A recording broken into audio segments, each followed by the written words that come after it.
আমরা রাসূল করিম সাল্লাল্লাহু আলাইহি ওয়াসাল্লামের জীবনীর ধারাবাহিক আলোচনা শুনছিলাম। রাসূল সাল্লাল্লাহু আলাইহি ওয়াসাল্লামের জন্মকে কেন্দ্র করে পৃথিবীতে অনেক বিস্ময়কর ঘটনা ঘটে যাওয়া এবং ওই দিন পৃথিবীব্যাপী ওই দিবসকে উদযাপন করা উম্মতের প্রায় 1000 বছরের নিয়মিত আমল হয়ে আসছে। এখন একটি প্রশ্ন আসে যে রাসূল সাল্লাল্লাহু আলাইহি ওয়াসাল্লাম যে দেশে আসছেন আরবে, নবীজিকে এই দেশে পাঠানোর কারণ কি? কারণ আমাদের ভারতবর্ষের এক এক মাহফিলে যে পরিমাণ মানুষ হয়, আমাদের দোয়া একটা করলে তো আমরা কাঁদতে কাঁদতে পেরেশান হয়ে যাই। তো সবাই আমরা তো খুব দ্রুত নবীর উম্মত হয়ে যেতাম। নবীজিকে তো নিষ্ঠুর জাতির কাছে পাঠানোর কারণ কি?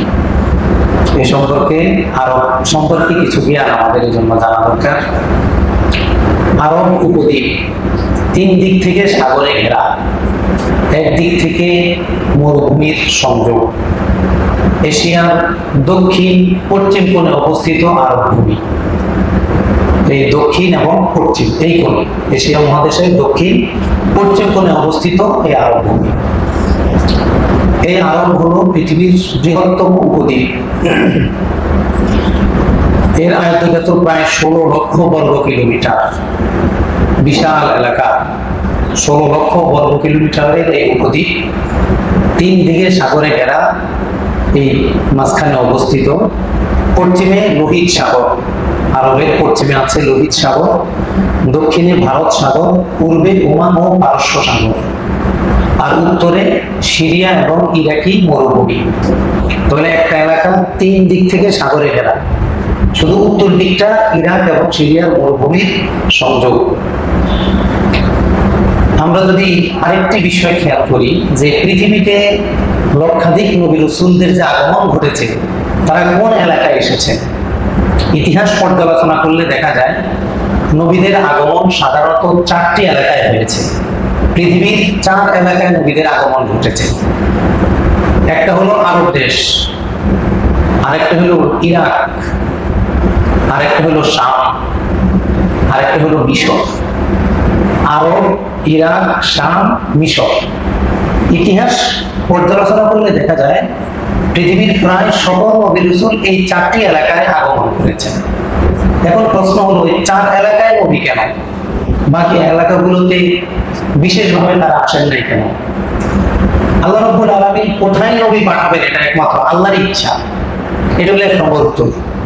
কোন এলাকায় নবী আসবে, কোন এলাকায় আসবে না, কোন নবী কোন এলাকায় আসবে, এটা একমাত্র তার সিদ্ধান্ত, আল্লাহ তাআলার সিদ্ধান্ত।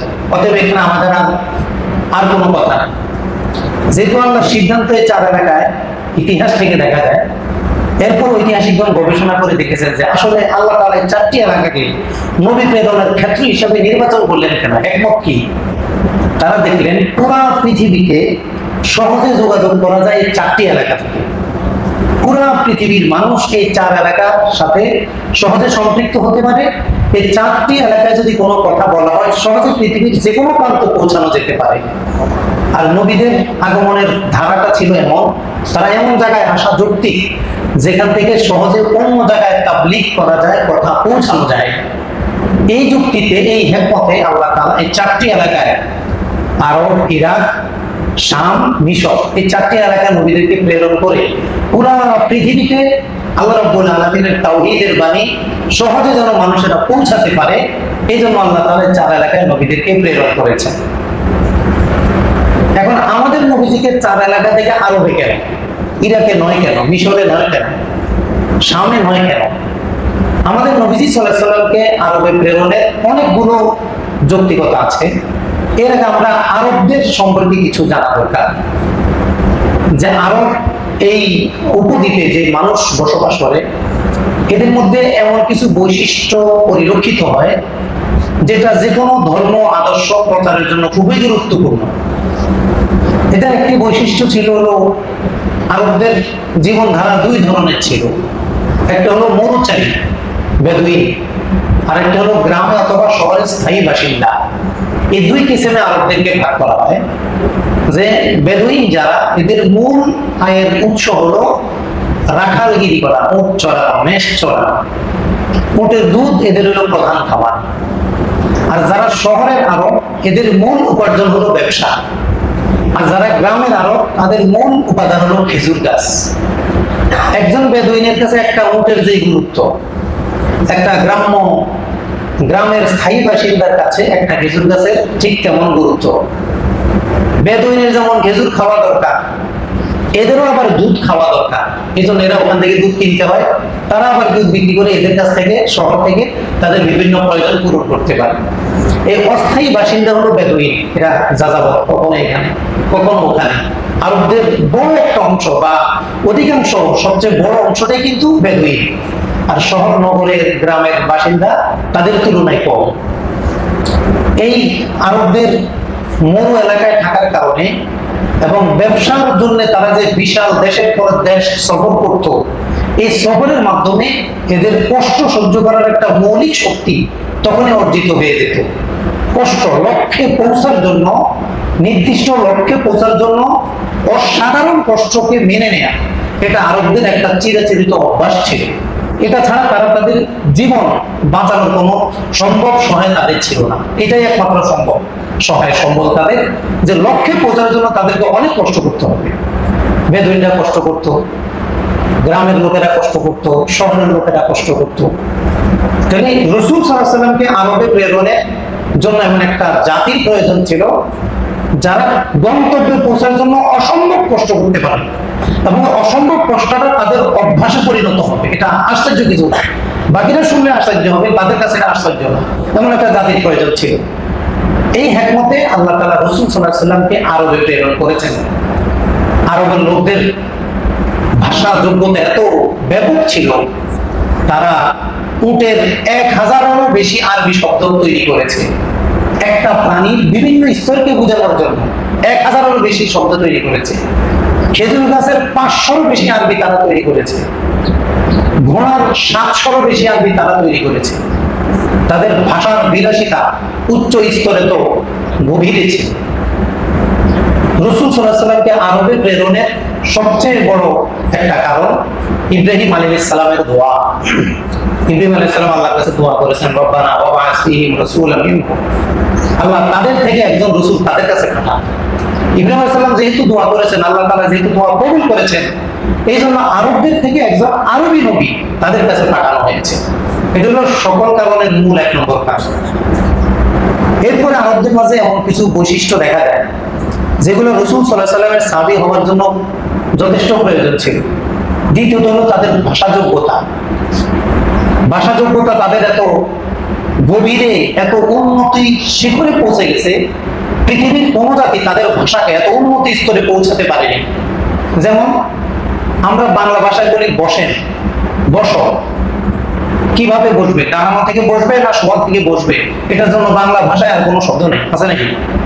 শোয়া থেকে বসো, এটাও বসো, দাঁড়ানো থেকে বসো, এটাও বসো, ব দন্ত স, বসো। কিন্তু আরবদের ভাষা এত উন্নত, সামান্য ভাবের পার্থক্যের কারণে তারা নতুন নতুন শব্দ তৈরি করত। ওই শব্দগুলোর উচ্চারণের মাধ্যমে সূক্ষ্ম ভাবের স্তর তারা স্পষ্ট করে ফেলত। এত তাদের ভাষা দক্ষতা ছিল। এই জন্য আরবরা বলে, কেউ যদি দাঁড়ানো থেকে বসা দরকার হয় তাকে বলে ইজলিস, অর্থাৎ তুমি দাঁড়ানো থেকে বসো। আর কেউ যদি শুয়ে থাকে, মুত্তাজিআন, শুয়ে থাকে, তাকে বলবে উকুদ, তুমি শোয়া থেকে বসো। দেখেন আরবদের ভাষার সৌন্দর্য এবং উচ্চতরতা কত উঁচু মানের, যে দাঁড়ানো থেকে বসলে একটা আরবি হবে, শোয়া থেকে বসলে আরেকটা আরবি হবে। উটের যদি জোয়ান হয় এক আরবি, বুড়া হলে এক আরবি, দাঁত কয়টা থাকলে কতটা আরবি। এইভাবে তারা তাদের ভাষাকে এত স্তরে সবিন্যস্ত করতে পেরেছে, যা পৃথিবীর অন্য কোনো ভাষা ব্যবহারকারীরা করতে পারেনি। আর আল্লাহ রাব্বুল আলামিনের কালামে পাক নাজিলের জন্য আল্লাহ তাআলা এমন একটি ভাষা নির্ধারণ করেছেন, যেই ভাষায় প্রতিটি স্তরের ভাবকে সংরক্ষিত করা হয়। এই জন্য আরবি ভাষায় কোরআন নাজিল করেছেন। আল্লাহ তাআলা বললেন, আমি আরবি ভাষায় কোরআন নাজিল করেছি যেন তোমরা বুঝো, যেন তোমরা সহজে বুঝো। সহজে বুঝো মানে কি? সহজে বুঝো মানে প্রত্যেকটা স্তরের ভাব এখানে যেহেতু আলাদা আলাদা, শব্দ ব্যবহার করলে তোমরা বুঝে ফেলবে এটা তার ভাব কি, এটা প্রাসঙ্গিক দিক কি, এটা কোন দিকে কি অর্থ হতে পারে, ব্যবহার করলে বুঝবা। এটা পৃথিবীর অন্য ভাষায় পাওয়া যাবে না। এই ভাষাগত বিষয়টা কোরআনের জন্য প্রয়োজন ছিল, শেষ নবীজি সাল্লাল্লাহু আলাইহি ওয়াসাল্লামের জন্য প্রয়োজন ছিল। এদের মধ্যে কবিতা যুদ্ধ হতো, কবিতা প্রতিযোগিতা। ভাষা এত বড় একটা প্রভাব ছিল যে যে কবি, যে ভাষাবিদ, তার আলাদা মর্যাদা থাকতো এবং তাদের মেলা হতো, মেলার মধ্যে তাদের কবিতা প্রতিযোগিতা হতো। সেরা কবিতাটা তারা কাবায় ঝুলাই রাখতো। এই জন্য সাবের মোয়াল্লাকা, 7টা শ্রেষ্ঠ কবিতা, ঝুলন্ত কবিতা, তারা তাদের ভাষাকে এত গুরুত্ব দিত। এই ভাষা শৈলীর কারণে আরবে শেষ নবী আসার প্রয়োজন ছিল। আরেকটা বিষয় ছিল ভৌগোলিক কারণ। আল্লাহ রাব্বুল আলামিন যে পৃথিবী তৈরি করলেন, এই পুরো পৃথিবীর সেন্টার, মূল কেন্দ্রবিন্দু হলো কাবা। আরবটা হলো পৃথিবীর কি সেন্টার। আপনি যে কোনো জিনিস মাপবেন আগে কিন্তু সেন্টার ঠিক করতে হবে। আপনি সেন্টারে যদি ভুল করেন আপনার কোনো মাপ কিন্তু মিলবে না। আর সেন্টারে রাখলে সব দিক থেকে কোণ, সব কিছু রেখা বের করা সহজ হয়। পৃথিবীর সেন্টার হলো আরব, মক্কা। এই জন্য সেন্টারে আল্লাহ তাআলা কোরআন নাযিল করলেন, এই কেন্দ্র থেকে যেন সব জায়গায় সহজে কোরআনের বাণী পৌঁছতে পারে। এবং আরবটা হলো পৃথিবীর যে কোনো প্রান্ত থেকে যে কোনো প্রান্তে যাওয়ার একমাত্র রাস্তা। আপনি পৃথিবীর পূর্ব থেকে পশ্চিমে যাবেন, আরবের উপর দিয়ে যেতে হবে, আর কোনো শর্টকাট রাস্তা নেই। আপনি উত্তর থেকে দক্ষিণে আসবেন, তাও আরবের উপর দিয়ে আসতে হবে, আর কোনো শর্টকাট রাস্তা নেই। এই সেন্টার হওয়ার কারণে আল্লাহ তাআলা রাসূল সাল্লাল্লাহু আলাইহি ওয়াসাল্লামকে মক্কায়, আরবে প্রেরণ করলেন, যেন সর্বত্র কোরআনের বাণী সহজে পৌঁছে দেওয়া যায়। আরেকটা যৌক্তিকতা ছিল, পৃথিবীর সবচেয়ে জাহালতি, সবচেয়ে ঘোর অন্ধকারাচ্ছন্ন এলাকা ছিল এই আরব।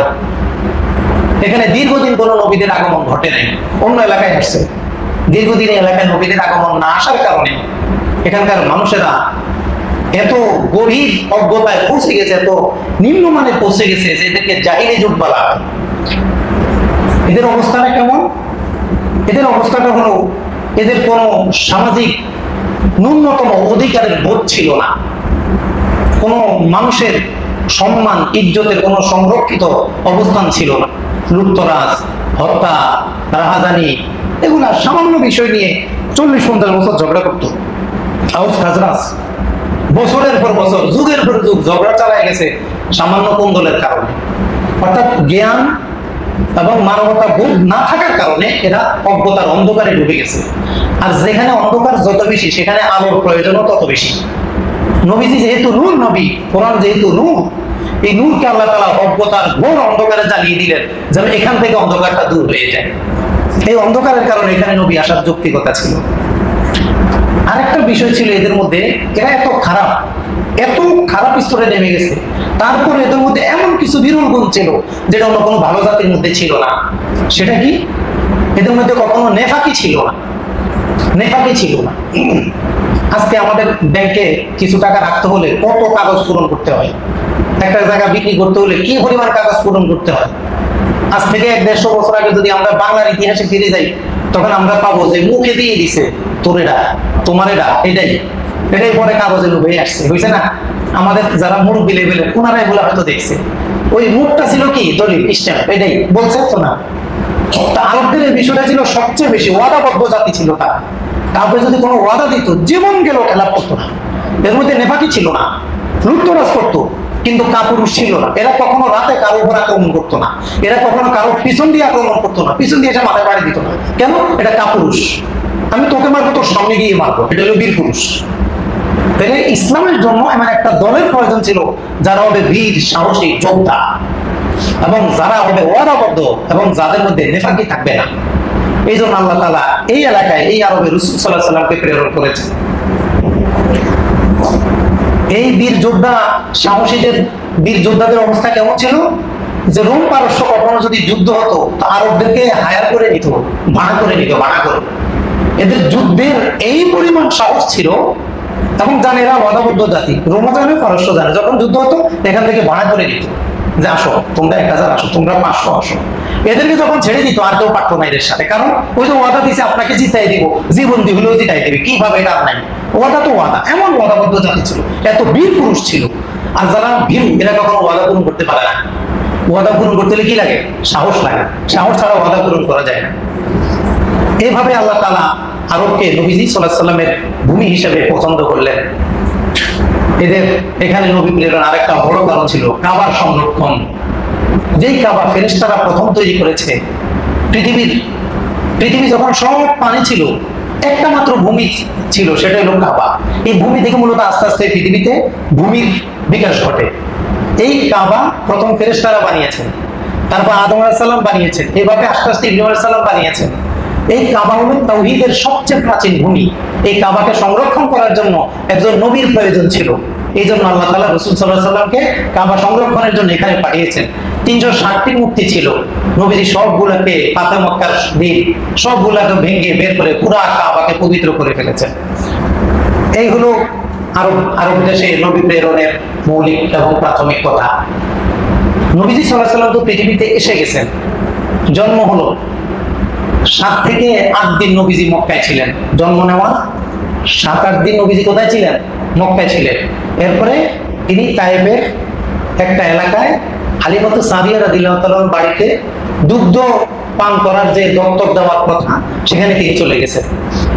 আরবের মধ্যে দত্তক দেওয়া, দুধ পানের জন্য গ্রামের মহিলাদের কাছে দিয়ে দেওয়া, এটা সম্ভ্রান্ত পরিবারের একটা ঐতিহ্য ছিল। যারা সম্ভ্রান্ত এলিট শ্রেণীর পরিবার, তাদের একটা অভ্যাস ছিল, তারা তাদের সন্তানকে জন্ম নেওয়ার কয়েকদিন পরে গ্রামের মহিলাদের কাছে দুগ্ধ পানের জন্য তারা দিয়ে দিতেন। এখন এটা কেন দিতেন?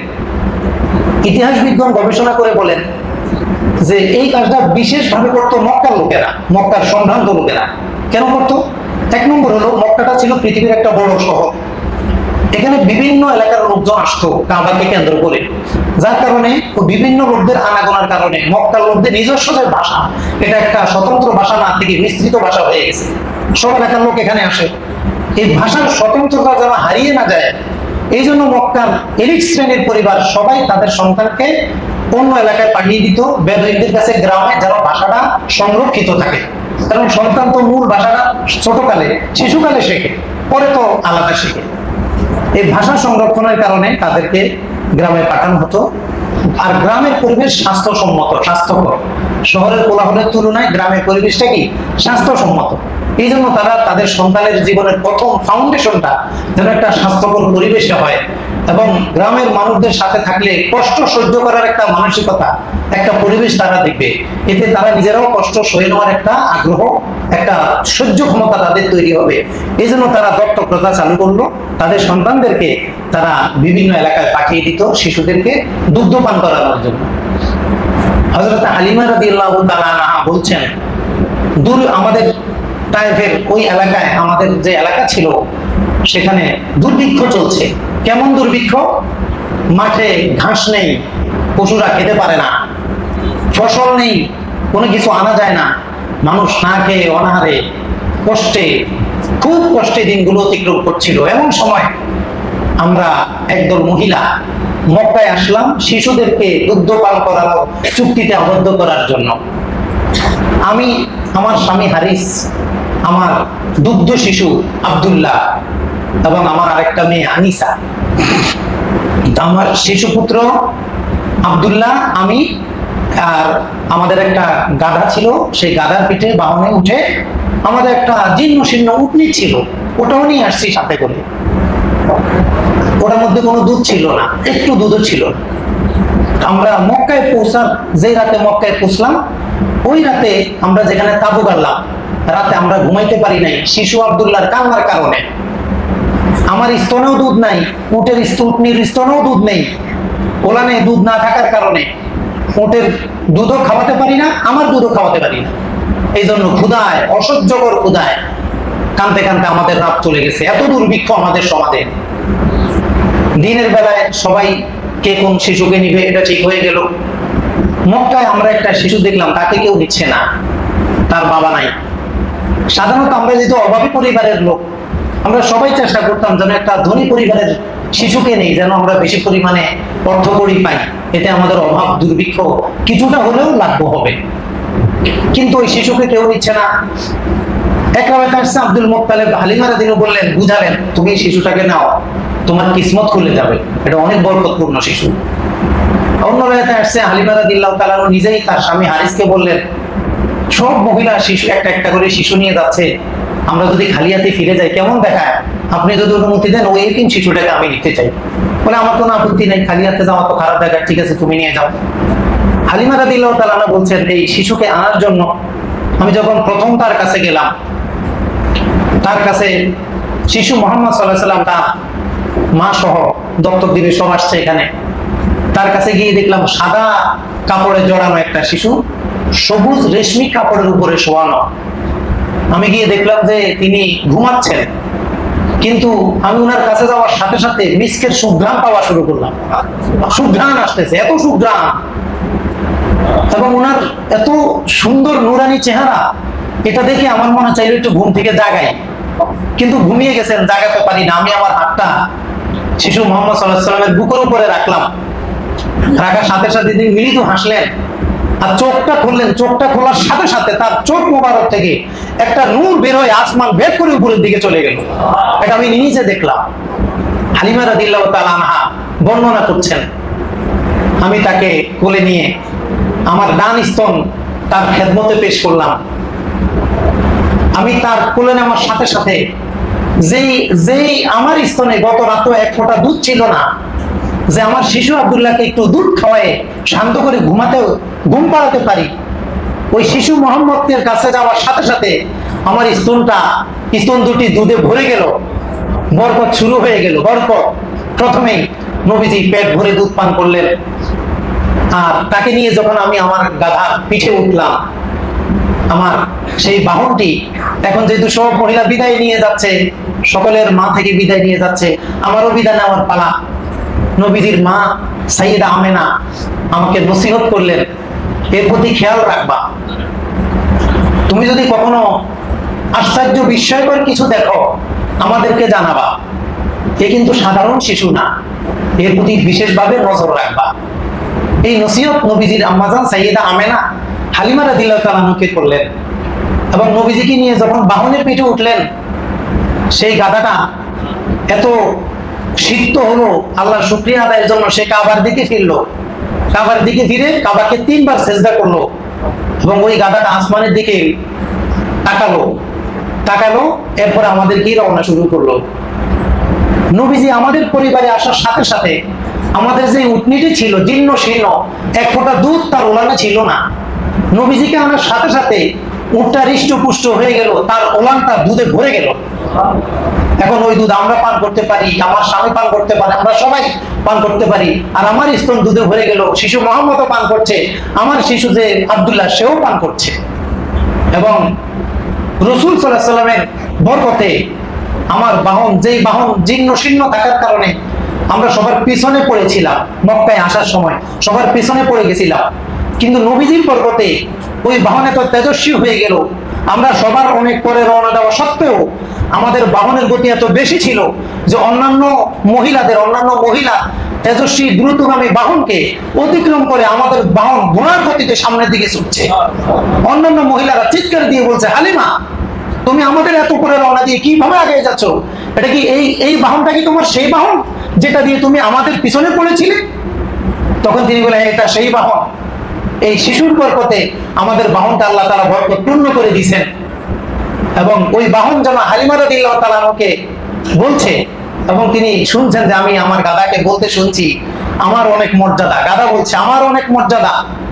আল্লাহ তাআলা, তোমরা জানো আমার পিঠে কে আছে? আমার পিঠে সাইয়্যিদুল মুরসালিন আছেন, এই জন্য আমি অত্যন্ত খুশি, গর্বিত। এটা বলছে, আর বাহন আমাদেরকে নিয়ে ছুটছে। বরকত শুরু হলো হালিমা রাদিয়াল্লাহু তাআলা আনহার এলাকায়। অনেক বরকত, বাহনের বরকত, দুধের বরকত, ফসলের বরকত, ফলনের বরকত, চারণভূমির বরকত, সব দিক থেকে উনার বরকত শুরু হলো। রাসূল সাল্লাল্লাহু আলাইহি ওয়াসাল্লামকে সবসময় তিনি ডান স্তন নবীজিকে খাওয়াতেন, আর নবীজি সাল্লাল্লাহু আলাইহি ওয়াসাল্লাম এই শিশু নবীজির ইনসাফ বোধ এত বেশি ছিল, তিনি কখনো হালিমা রাদিয়াল্লাহু তাআলা দুই স্তন থেকে দুধ পান করেন নাই। সবসময় ডান স্তন থেকে দুধ পান করতেন, আর আরেক স্তন তার দুধ ভাই আব্দুল্লাহর জন্য রেখে দিতেন। এই জন্য যারা বলে নবী আমাদের মতো মানুষ, এটা অত্যন্ত বেয়াদবিপূর্ণ কথা, এটা কাফেরদের কথা। শিশু নবীর সাথে তো তুলনা হয় না। তুমি নবীর কিসের সাথে তুলনা দিবা?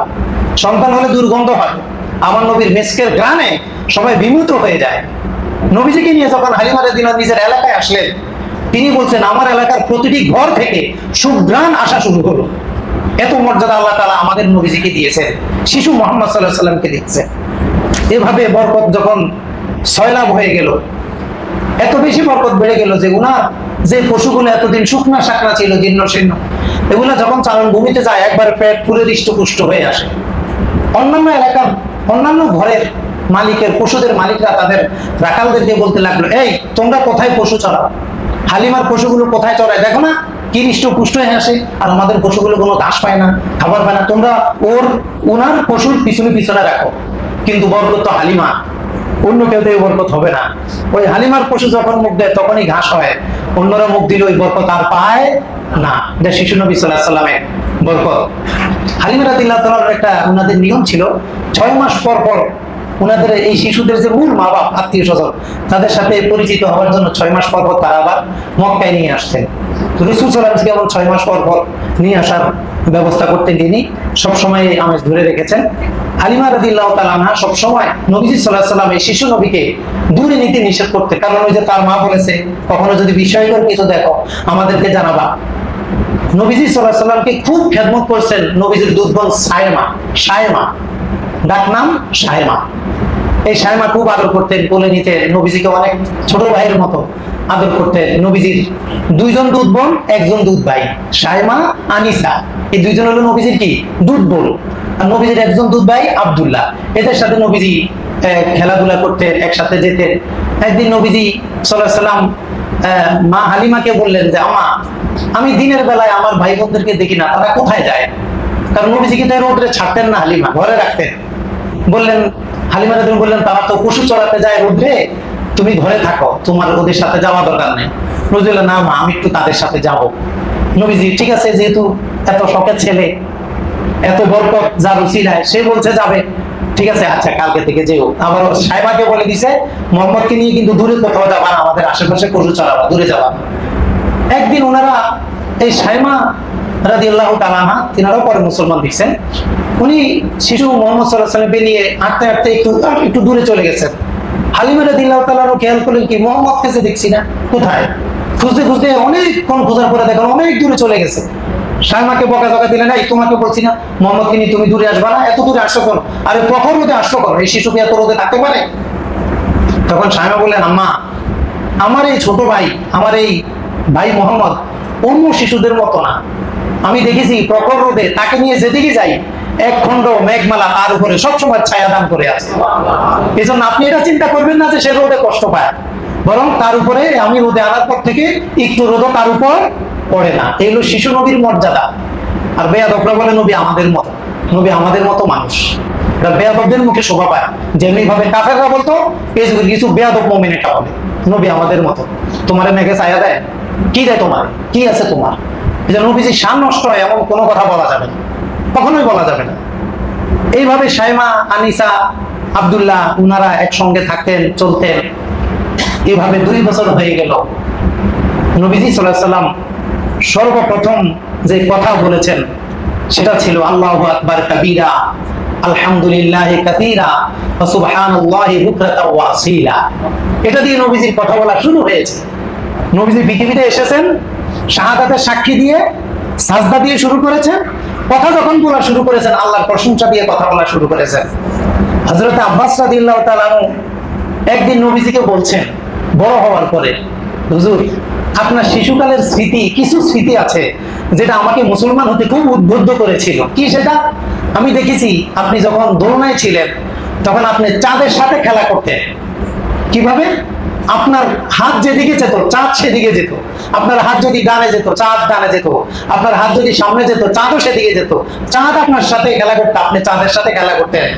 নবীজি বললেন আমি চাঁদ আমার সাথে কথা বলতো, আমি তার সাথে কথা বলতাম, সে আমার কান্না থামানোর চেষ্টা করত। এই চাঁদ প্রতিদিন আল্লাহর আরশের নিচে যে সাজদা দেয়, ওই সাজদার যে আওয়াজ হয়, ওই আওয়াজটা আমি নিয়মিত শুনতাম। নবীজি যখন শিশু দোলনায়, তখন নবীজিকে এত মর্যাদা আল্লাহ তাআলা দান করেছেন। নবীজি কথা বলা শুরু করলেন। নবীজিকে এখন 2 বছর হয়ে গেল, এখন ফিরিয়ে দিতে হবে তার মায়ের কাছে, তাকে নিয়ে গেলেন। কিন্তু এদিকে সবার কান্না, সবার কষ্ট, এই ভাই মোহাম্মদকে কিভাবে আমার মা হালিমা রেখে আসবে? হালিমারও খুব কষ্ট, এই ছেলেটাকে উনি ছাড়তে চাইতেছেন। এত বরকত, এত ভালোবাসার শিশু, তারা জীবনে কত শিশু পাচ্ছে, কিন্তু এমন একটা শিশু জীবনে আপনারা পায় নাই। এত একটা মানে এই শিশুর কোনো তুলনা তারা দিতে পারে নাই যে এই শিশুটা অমুক শিশুর মতো। এমন কোনো মা আসে নাই পৃথিবীতে যে বলতে পারবে যে শিশু মোহাম্মদের মতো আরেকটা শিশু। এটা সম্ভব ছিল না। এখন অনেক ভারাক্রান্ত হৃদয়ে হালিমা রাদিয়াল্লাহু তাআলা আনহা নবীজিকে নিয়ে গেলেন, শিশু মোহাম্মদকে নিয়ে গেলেন মা আমিনার কাছে রূপ দিতে। মনে মনে খেয়াল হলো আল্লাহ যেন না নেন, যেন আমাদের কাছে ফিরে দেয়। কিন্তু তখন মক্কায় একটা সংক্রামক রোগ চলছিল। তখন আমিনা বললেন, এখন দেওয়ার দরকার নাই, তোমার কাছে আরো কয়েকদিন রাখো, আমাদের এলাকাটা একটু শান্ত হোক। আর 2 বছর পরে ভাই মোহাম্মদকে পায়া, শিশু মোহাম্মদকে পায়া কি যে খুশি। শিশু আব্দুল্লাহ, সায়েমা, আনিসা, হালিমা, স্বামী হারিস, কি যে খুশি, আমরা আবার বরকত পাইছি। এই 2-4 বছর যখন নবীজির হলো, এই শিশু নবীকে নিয়ে একবার মা হালিমা এবং উনার স্বামী হারিস উনারা গেলেন ওকাজ মেলায়, একটা প্রসিদ্ধ মেলা, ইতিহাস খ্যাত মেলা আরবে, ওকাজ মেলা। সেখানে গেলেন, সেখানে এক গণক ইহুদি শিশু নবীকে দেখে চিৎকার দেওয়া শুরু করলো, হে ইহুদিরা সব তাড়াতাড়ি আসো, এই দেখি শেষ নবী মোহাম্মদ, এ যদি থাকে আমাদের সব শেষ করে দিবে, ওকে আজকেই হত্যা করে ফেলতে হবে, তাড়াতাড়ি আসো। বুঝছেন ইহুদিরা নবীজিকে কেমন চেনা চিনতো? নবীজিকে কেমন চেনা চিনতো? নবীজি 2 বছরের শিশু, এখনই তারা বুঝে ফেলছে এলো মোহাম্মদ, এগুলো শেষ নবী, এ আমাদের ধর্মকে শেষ করবে, আরবের সব ক্ষমতা নিয়ে যাবে, ওকে এখন হত্যা করতে হবে। সব একসাথ হয়ে গেছে। হালিমা রাদিয়াল্লাহু আনহা বিপদে পড়ে গেলেন, কি অবস্থা। এবার ইহুদিগণ জিজ্ঞাসা করতেছে, এই শিশু কি এতিম? হালিমা রাদিয়াল্লাহু আনহাকে জিজ্ঞাসা করতেছেন, এই শিশু কি এতিম? তিনি বললেন, না, আমি ওর মা, ইনি এই হারিস হলো তার বাপ। তখন ইহুদি গণক বলে, যদি এই শিশু এতিম হতো অবশ্যই আমরা তাকে হত্যা করে ফেলতাম। রাখে আল্লাহ? মারে কে? আল্লাহ তো রাখবে, গণকের গণ এখানে কাজে রাখবে না। 2 থেকে 2 বছর অথবা 4 বছর বয়সে নবীজির একবার সিনা চাক হলো। নবীজি তার ভাই বোনদের সাথে মাঠে গেলেন, হঠাৎ 2 জন ব্যক্তি এসে নবীজিকে ধরে চিৎ করে শোয়ে, বুক থেকে কেটে একবারে তলপেট পর্যন্ত কেটে ভিতর থেকে কি একটা বের করে একটা বরফের পাত্রে কি ধুয়ে পরিষ্কার করে আবার রেখে সেলাই করে চলে গেলেন খানার উপরে একবারে। এটা দেখে তো নবীজি যে দুধ ভাই বোন, তারা দৌড়তে দৌড়তে হালিমা রাদিয়াল্লাহু দৌড় দিছে, খুব হেফাতে হেফাতে, বড় শ্বাস নিতে নিতে, যে আমাদের ভাইকে জিনে ধরছে, তাই ভাবে আপনারা তাড়াতাড়ি আসেন। এখন আসলে এই যে পরিবেশ, এই যে একজন নবীর যে সিনাসাক, এটার সাথে তো আসলে কোনো মানুষ পরিচিত না, তারা তো ঘাবড়াই গেছে। এখন কি করবে? শিশু মোহাম্মদকে নিয়ে সবাই বললো, একজন গণক আছে, তার কাছে নিয়ে যাও। সেই ইহুদি, তার কাছে নিয়ে যাও। তার কাছে বললো, শিশুটাকে নিয়ে আসো, তার কাছ থেকে শুনি। তখন নবীজিকে জিজ্ঞাসা করেন, বলো তোমার কি কি হয়েছে? নবীজি সব বললেন। 2 জন আসলে এইভাবে শোয়াইলো, ছিললো, বের করলো, পরিষ্কার করলো, আবার রেখে দিল, সিলাই দিল, আমি সুস্থ হয়ে গেলাম, এখন আমার কোনো ব্যথাটা কিছু নেই। এটা শোনার সাথে সাথে ইহুদি গণক তাৎক্ষণিক জানালো নবীজিকে মেরে ফেলানোর জন্য, চিৎকার দেওয়া শুরু করলো, তাড়াতাড়ি আসো, আরে শেষ নবী মোহাম্মদ তো এই, একে মেরে ফেলতে, ওই গণকের মতো একে মেরে ফেলতে হবে। হালিমা রাদিয়াল্লাহু বললেন, তোমার কি মাথা ঠিক আছে? কি বলতেছে এগুলা? তোমার চোখ কাছে আনছি চিকিৎসার জন্য, এগুলো বলতেছে কেন? তোমাকে মারার জন্য আমি আমার ওপর ঠিক করবো, যাকে তুমি এড়াইতে পারবে না। উল্টা ধমক দিয়ে তাড়াতাড়ি শিশু নবীকে নিয়ে সেখান থেকে চলে আসলেন। আর ওই যে মা যে বলছে যে আজিব কিছু দেখলে আমাদেরকে জানাবা, এগুলো তাড়াতাড়ি আবার ফেরত দিতে গেছে। হ্যাঁ, এই ছেলে যদি জিনের কোনো সমস্যা থাকে তাহলে কি অবস্থা হবে আমাদের? আবার নিয়ে গেছে, বলছে না সমস্যা নাই, তোমাদের কাছে আরো কয়েকদিন রাখবো। এভাবে 6 বছর হালিমা রাদিয়াল্লাহু তাআলা আনহা নবীজির সোহবতে ধন্য হন, ভরপুর বরকত লাভ করেন। এইভাবে নবীজির বরকত এত বেশি ছিল, ওই এলাকার লোকের কারো যদি কোনো ব্যথা হতো, সে এসে নবীজির হাত মোবারক দিয়ে শিশু নবীর হাতটা নিয়ে এভাবে মুছতো, যে হাতটা নিয়ে এভাবে মুছতো, সাথে সাথে রোগ ভালো হয়ে যেত। তাদের কোনো পশুর যদি কোনো রোগ হতো, তাহলে নবীজির হাত মোবারক, এই শিশু নবীর হাত মোবারক তারা নিয়ে তাদের ওই পশুর গায়ে লাগাতো, লাগানোর সাথে সাথে পশুর রোগ ভালো হয়ে যেত। আল্লাহ তাআলা শিশু নবীজিকে এত মর্যাদা দান করেছেন। একবার ফেরত দেওয়ার সময় নবীজিকে নিয়ে হালিমা রাদিয়াল্লাহু তাআলা আনহা মক্কার কাছাকাছি আসলেন, এক জায়গায় রেখে তিনি কাজে হাজাতের জন্য দূরে চলে গেলেন। এসে আর নবীজিকে পান না, শিশু নবীকে আর পাওয়া যাচ্ছে না। এখন তার মাকে ফেরত দেওয়ার সময়, আমি ফেরত দিতে আসছি, দেখাইতে আসছি, এখন যদি না পাই কি অবস্থা হবে আমার? উনি কান্নাকাটি, লোক জড়া হয়ে গেছে, হালিমা কাঁদতেছে, সবাই জড়া হয়ে গেছে। তিনি বলতেছেন, আমার শিশু, আমার কলিজা, আমার জীবন কোথায়? ওকে যদি না পাই আজকে আমি পাহাড় থেকে পড়ে আত্মহত্যা করবো। এগুলা বলতে বলতে পেরেশান হতে আব্দুল মুত্তালিবের কাছে ছুটে গেছেন, আপনার নাতিকে তো পাইতেছি না। এটা শুনে আব্দুল মুত্তালিব সাথে সাথে তরবারি কোষ মুক্ত করে সবাইকে ডাকলো, সবাই এদিকে আসো, আমার নাতি মোহাম্মদকে পাওয়া যাইতেছে না। মক্কার কুরাইশের লোকেরা বললো, আপনি তাকে খোঁজার জন্য যদি সমুদ্রেও যান, সেখানে যান, আমরা আপনার সাথে যাবো। সবাই নামলো, কোথাও পাচ্ছে না। হঠাৎ গায়ে থেকে আওয়াজ আসলো যে তোমরা যাকে খুঁজছো সে নিরাপদে আছে, সে অমুক জায়গায় একটা গাছের নিচে আছে, পেরেশানির কারণ নাই। আব্দুল মুত্তালিব গায়ে দিয়ে আওয়াজ শোনার সাথে সাথে ওই এলাকায় গিয়ে দেখেন নবীজি গাছের নিচে খুব সুন্দরভাবে গাছের লতা পাতা নিয়ে খেলাধুলা করতেছে। মুফাসসিরিনে কেরাম বলছেন, কেউ কেউ বলেছেন সূরাতুদ দুহায় যে আল্লাহ তাআলা বললেন, ওয়া ওয়াজাদাকা দাল্লান ফাহাদা, এটা অর্থ হলো এটা আপনি তো হারায় গেছেন, আপনাকে আবার মিলাইয়া দিছি।